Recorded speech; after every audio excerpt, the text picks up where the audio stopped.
Hey guys, Lolbits here. Nosferatu dropped last Friday, and everybody's been scrambling about how OP he is, trying to figure out how to actually stand a chance against his dumb move Cataclysm. So today we're going to be ranking every survivor from worst to best against Nosferatu, breaking down who gets obliterated instantly, and who somehow survives this very easily. Before we get into it though, make sure to like, subscribe, all the things people ask you to do, and maybe even comment if you feel like it, because it lets me pump these out faster, and it'll actually get shown to more people. And as always, these placements are going to be based on practical counterplay, team value, and how well each survivor handles Nosferatu's three main threats, mainly Cataclysm, then Ascension, then Bloodhook. Anyways, let's get straight into it. Jumping straight in with our number 11 spot, which is Veeronica. And this is going to be shocking to a lot of people because Veeronica is considered really strong, especially by more casual players. And she usually is, I can't lie, but her only upside in this matchup, I would say, is 115 effective HP, which is just makes her worst guest. The main issue here is skate doesn't really do that much, right? So the skate helps you get far away really fast, but your drains your stamina. Now, this issue with this is the fact it's not really that useful when your opponent can just fly over the map. So first of all, skating for distance, he just flies straight to you. Nosferatu deals with that. You bump him off a ledge, he can fly straight back up.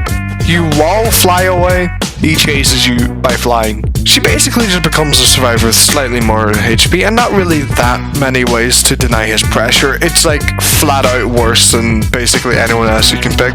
Like picking Veeronica here, just don't do it.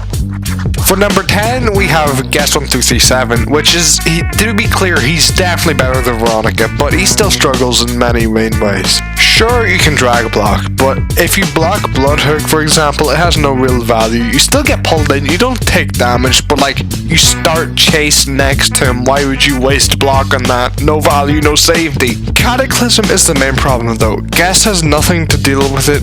Charge is useless, just like Veeronica's bumper, and as I said, you can drag block here, but it's not that great. Drag blocking any killer, yeah, you can do it, but it doesn't make him that much better, okay? It's still not super reliable. He's playable, but he's definitely overshadowed by the stronger picks further up on the list. Okay, moving on to number 9. This isn't much as a step up as Guest was, but we have 007 and 7. He has two legit advantages. Cloning and hiding from Ascension's reveal is really useful, and clone body blocking to protect teammate from Bloodhook does work. The issue with this is though, Bloodhook's really easy to avoid. It can't go through walls, and it has a 1 second wind up. You can just dodge it normally, but if needed, it can't help. The downsides, they do hit hard though. Cruelty UI is useless because again, he can fly across the map, it doesn't matter. Cone body blocking dismount is very inconsistent, and 007 really doesn't bring any team utility. He's decent at keeping himself alive compared to the former, but he can't really help the team, so he has to end up in a number 9 spot. Now moving into number 8, our second sentinel on the list, and it's Shedletsky, which the issue with Shedletsky is, yeah, he can keep himself alive, yeah, he can help his teammates, but not really that well. Your main trick is just really hoping Nosferatu doesn't react to you slashing, because you can't slash after really any of the moves. He has invincibility, especially Cataclysm, which is where you would need it most, to be honest. He can heal himself, yes, but it puts him in a long animation, and if he can get easily jumped during this, and he can't just dodge as usual. He is a jack of all trades, master of none, but being a master of none really matters here.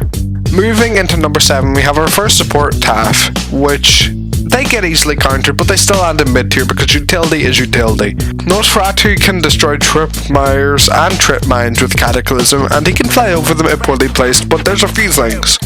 If you throw trip mine at him during his Cataclysm animation, if you time it right and place it right, he'll get subspaced when he pops out, and this is very useful. And traps still work, it's just they don't work as well as normal killers. They can still be used intelligently. Staff is still useful, but Nosferatu can cut a lot of that value down.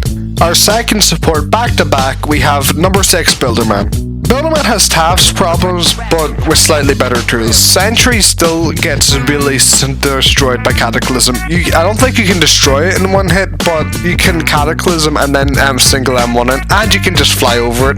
Bloodhook can pull people away from the safety of a sentry, meaning even a well-placed sentry can really just get undone. But sentry is still real area denial, and dispenser is still amazing as normal. As long as Nosferatu isn't actively chasing you, if he drops aggro, dispenser becomes one of the easiest way to stabilize your team. Solid, not top tier, but useful.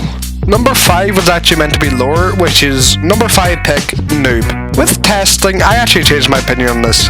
First, the downside. If you use Bloxy for distance, as every other distance tool, Nosferatu can fly over to you and it's basically undone. But if you just use it to gain a stamina advantage without going very far, Nosferatu has no incentive to fly and ruin it. On top of this, Ghostburger completely hides you from Ascension, giving Noob a huge stealth advantage like N7. And Slateskin is actually really broken here because when he cataclysms you, this is awful for other survivors. But here, you're pretty fine. Could you just Slateskin, you can walk out of it and you're completely fine. Easily the best survivalist in this matchup, but still, a survivalist has no real team value, unfortunately, so Noob has to finish out at number 5. Number 4, we have Dusekkar, which is an extremely strong pick of countering Nosferatu. Spawn protections allows you to delete all threat that heavy hitting abilities do. Cataclysm, Bloodhook, doesn't matter, you'll have at least one of these completely shut down with spawn protection. Beam can actually also zap Nosferatu during Bloodhook's Reeling or Descension or whatever it's called animation during the hit, giving your teammate a massive advantage for getting away here. You can also spawn protect trap survivors if they are already in Cataclysm, makes a very reliable support. There's not too much complication here. Pick Dusekkar if you can. Now entering as our top 3, we first have Chance. This is another simple one before the last 2. Range stun, very simple, very useful. Nosferatu lands in, you shoot him. Bloodhook misses, turn a 1 second loss into like 4 seconds of free stalling. Cataclysm zoning teammates, bang! Stunned, like what else is there to say? Not very complicated, just consistent. It's pretty hard to pull off because hitting your shots at Chance is a bit harder than hitting the average stun, but reliable value, super solid. What else can I say? For number 2, we have Elliot, which apparently this is an obvious knowledge that Elliot is busted and remains busted. Last time I saw, oh, how's Elliot so high up? What about hemorrhage? What if they get the hemorrhoids? You don't understand how good this character is and how unbalanced Elliot is, even after the nerf to the HP healing, right? Undoing permanent damage is massive, and Rush Hour is a better survivability tool than anything in Noob's kit, by far! And how do you get it back? You do your job!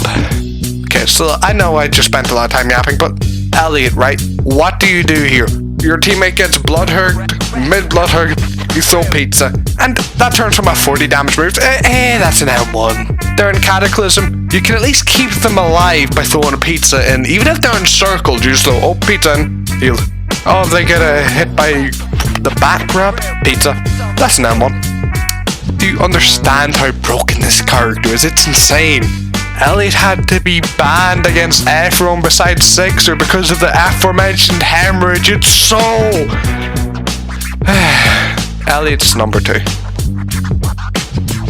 We have me, Mafioso from the hit game Forsaken. My voice actor may have quit on me, but I did not. Wait, fuck. No. They're telling me to say it is actually TwoTime. I'm just gonna say at this point, before someone comments, the gameplay you watch with this, my screen was upside down during it, just to prove the point that I make. Anyways, enjoy. From last ranking being number 10 to now being number 1. What changed for them? Well, they changed the hitboxes a wee tiny bit, and also the Nosferatu's not as big. TwoTime is stupidly broken once more. TwoTime doesn't really even counter Nosferatu specifically, he just counters every killer in the game. And I said I'm sorry man, this Forsaken fandom, I just can't. They always say he and it's stuck in my head, I need to stop. They can crouch to avoid Ascension, just like Ghostburger, and this has about the same cooldown. I think it's 10 seconds less. Main issue though, they can hold S and tap Q and they get an unreactable stun with a shorter cooldown. than slash. There is no reacting. If the two-time player is competent, every killer gets shot on. They are banned against every killer in comp, and they are even banned in 1v1s, where both players get to play the same character and you have infinite time to kill. Two-time is a joke! Why? And now they're going to make them even better, possibly, with that goddamn super stab from crouching. Oh my god. This isn't a Nosferatu specific matchup. If you really want, the only thing that you two-time has is if they get entrapped with Cataclysm, they might die. But besides from that, nerf. Listen, I used to enjoy two-time because, you know, I made an entire video by playing them in first person. When they nerfed them and fixed the hitboxes, it was so fun to play them, but now it feels so unbalanced. I don't actually care that much. I should probably preference that. It's a game. But yeah, two-time is number one. If you want to win and you're not playing comp, pick two-time. It's pretty simple. And Elliot and two-time, Dusekkar, you win. Just don't be ass. Anyways, see you in the outro. Anyways, so that's the video, you know, oh yeah, that was certainly some stuff I said about the two-time and the Elliot and the Veeronica. I'm standing not doing this before the video. Shh. Anyways, feel free to fight me in the comments. If the video doesn't blow up that much, I'll respond to you for sure. Just gonna throw the ban list on the screen that currently exists for Nosferatu, so you know, you can see my points, you know.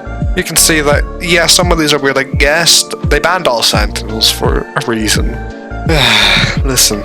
Now, the question is Nosferatu busted? No, he's not.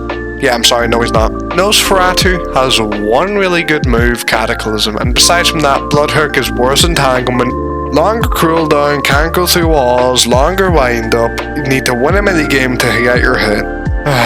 And then we have flying, which is a decent move, but like long cooldown, it mixes your ESP with a heavy hitting move, you don't generate stamina, you know, all that. So no, he's not OP, but you know, he's still pretty good, you can still use him. Anyways, thank you all so much for watching, and I'll see you in the next video. I would do a Markiplier right now, but I don't want to risk this getting copyrighted until I figure out how to make that joke work. Bye bye. Save it. I mean, I'm supposed to let him kill me. You do know if he kills you in Void Rush, he gets like basically the entire distance for free, right?